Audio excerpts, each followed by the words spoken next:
খাবো না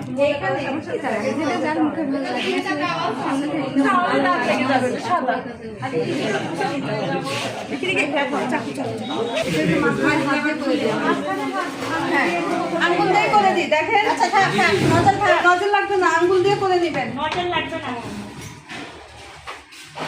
ভিডিও স্টিলের গ্লাস হলে এটা বেশি ভালো। এই ভিডিও এগুলো ম্যাডাম আপনাকে ওইটা দেখান। এইভাবে করে করে ফেলবেন, এটা তাড়াতাড়ি হয়ে যায়। আঙ্গুল দিয়ে দুটি আরেকটা বাইলা রাখবেন। ময়দা লাগায় না, খুব বেশি ময়দা লাগায় না। এই